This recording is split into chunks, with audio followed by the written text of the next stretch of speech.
दोस्तों आज की इस वीडियो में हम सेल यानी कोशिका को समझने वाले हैं। और कोशिका जो होती है वह क्लास 11th और क्लास 9th दोनों के लिए बहुत ही ज़्यादा इम्पॉर्टेंट टॉपिक है। तो इसलिए इस वीडियो में हम कोशिका से रिलेटेड जितने भी महत्वपूर्ण चीज़ें हैं उसको आज हम पूरे अच्छे तरीके से और अच्छे से समझने वाले हैं। तो हम शुरू में कोशिका के जो बेसिक हैं उसको समझेंगे, मतलब कोशिका होती क्या है। फिर उसके बाद इसके अंदर पाए जाने वाले कोशिका अंगों को एक एक करके पूरे तरीके से समझने वाले हैं। अब समझते हैं हम ये कोशिका होती क्या है। तो देखिए दोस्तों, कोशिका जो होती है वह संरचनात्मक और क्रियात्मक इकाई होती है हमारे शरीर के लिए, हमारे जीवन के लिए, ठीक है।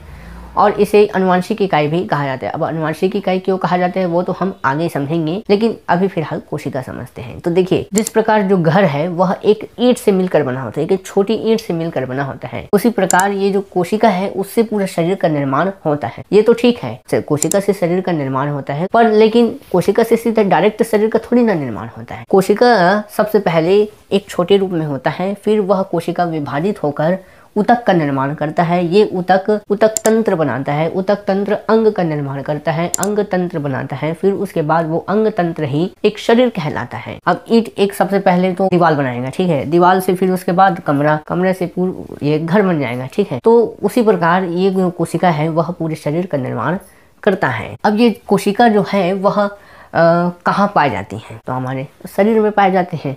हमारे शरीर के जितने भी अंग है ना वो सभी इन्हीं कोशिका छोटी छोटी कोशिका से मिलकर बनी होती हैं। पूरी दुनिया में जितने भी सजीव हैं उन सभी सजीव जो हैं वह कोशिका से ही मिलकर बना होता है उनका शरीर। जैसे कि पेड़ पौधे हो गए, जीव जंतु हो गए, जीवाणु, ये सभी जो जीव हैं वो कोशिकीय ही होते हैं, कोशिका से ही मिलकर उनका अंग बनता है। दोस्तों, कोशिका को हम इन आंखों से नहीं देख सकते हैं। देखिए कोशिका कितनी छोटी होती है ये मैं बता देता हूँ। देखिए जैसे कि एक नमक है ना, नमक, सिर्फ नमक का एक दाना लीजिए। अब उस नमक के दाने को 4 से 5 से 6 भागों में तोड़िए। जब हम उसको 4 से 5 भागों में जैसे कि तोड़ लिए, जैसे कि ये नमक है, इस नमक को हम 4 से 5 भागों में तोड़ देते हैं।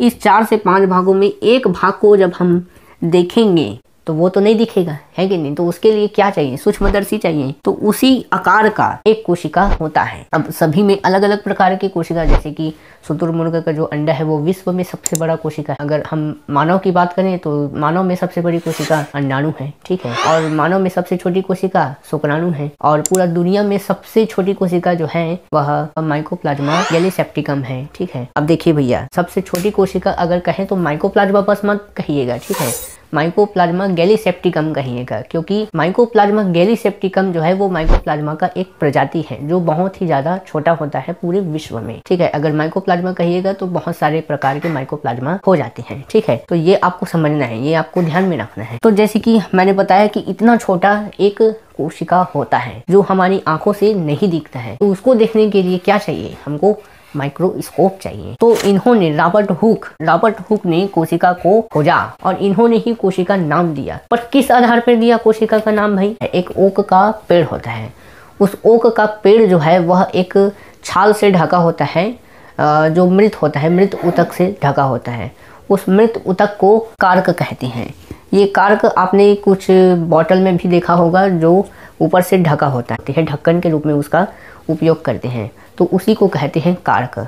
उसी कार्क को उन्होंने क्या किया कि पतले लेयर में काटा सबसे पहले, ठीक है, और उसको सूक्ष्मदर्शी के माध्यम से देखा तो उन्हें कुछ ऐसी संरचनाएं दिखी, बहुत सारी ग्रुप में, ठीक है, कुछ इस प्रकार। अब ये जो संरचना है ये मधुमक्खी के छत्ते के समान दिखी उन्हें, एक कोष्ठ के समान दिखी, एक कमरे के समान दिखी। अब ये कमरा जो है वह एक कोष्ठ कहलाता है, तो इन्होंने इसका नाम दे दिया सेल। फिर 1675 में आते हैं Antony von Leeuwenhoek. Antony von Leeuwenhoek ने क्या किया कि इन्होंने अपने एक रचना की, एक सूक्ष्मदर्शी की रचना की, ठीक है। तो वो जो सूक्ष्मदर्शी जो रचना की थी वो 200 गुना जूम करके किसी भी चीज को देखा जा सकता था, ठीक है। तो सबसे पहले अगर मृत कोशिका की बात करें तो रॉबर्ट हुक ने देखी थी, लेकिन अगर जीवित कोशिका की बात करें तो एंटोनी वॉन लीवेनहॉक ने देखा था, ठीक है। अब ये तो समझ में आ गया आपको कि एंटोनी वॉन लीवेनहॉक ने सजीव मतलब कोशिका को देखा था। अब इसके बाद आए अपने रॉबर्ट ब्राउन। रॉबर्ट हुक और रॉबर्ट ब्राउन अलग अलग हैं। तो रॉबर्ट ब्राउन ने केंद्रक की खोज की। अब ये केंद्रक कैसे दिखा उन्हें? तो आर्किडिया नामक एक पौधा होता है, उस पौधे में एक फूल होता है बहुत ही ज़्यादा सुंदर दिखता है और सुगंधित भी होता है। उस पौधे के जड़ में उन्होंने कोशिका तो देखा, लेकिन कोशिका के साथ साथ उन्हें केंद्रक भी दिखाई दिया। फिर उसके बाद स्लाइडेन एवं स्वान। स्लाइडेन एवं स्वान जो वैज्ञानिक हैं, उन्होंने पादप और जंतु कोशिका के अध्ययन किए। देखिए, स्लाइडेन अलग है, अलग वैज्ञानिक हैं, और स्वान जो है वो अलग वैज्ञानिक है। स्लाइडेन का पूरा नाम मैल्थियस जे स्लाइडेन है और स्वान को हम थियोडोर स्वान के नाम से जानते हैं। मैल्थियस जे स्लाइडेन जो है वह वनस्पति वैज्ञानिक है और स्वान जो है वह जंतु वैज्ञानिक है। हम इसे शॉर्ट में स्लाइडेन एवं स्वान कहते हैं, ठीक है। तो इन्होंने क्या किया, इन्होंने पादप कोशिका और जंतु कोशिका दोनों के बारे में बताया। इसमें महत्वपूर्ण बात यह है कि स्लाइडेन और स्वान दोनों जो वैज्ञानिक हैं, इन्होंने कोशिका सिद्धांत तो दिया, लेकिन कोशिका सिद्धांत के आधार पर अगर देखा जाए तो इसमें ये नहीं बताया गया कि एक जो कोशिका है, ये कोशिका और बहुत सारे कोशिका कैसे बनता है, किस प्रकार इसका निर्माण होता है, ऐसा कुछ नहीं बताया। मतलब ये जो एक कोशिका है, इससे ही मिलकर बाकी सब कोशिका बने होंगे, है कि नहीं।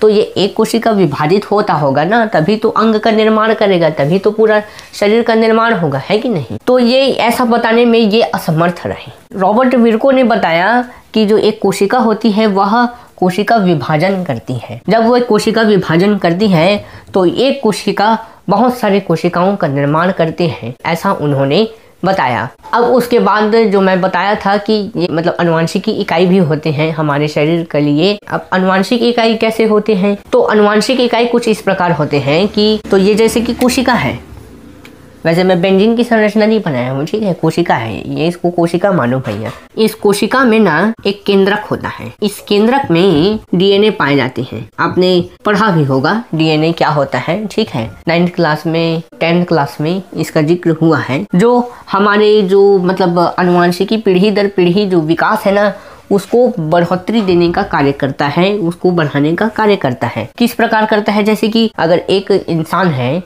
जब वो नया संतान उत्पन्न करता है तो उसी के जैसे दिखता है कि नहीं, उसी के जैसे समानता है। तो उसी के जैसे क्यों है, उसका हाथ जो है वो एक ही ठो क्यों नहीं रह जाता है, उसका आँख 2 क्यों होता है, 4 क्यों नहीं होता है। तो उसका जो निर्णय है ये डीएनए करता है, और यही डीएनए जो है वह गुणसूत्र के रूप में केंद्रक में उपस्थित होता है, किसके, कोशिका के।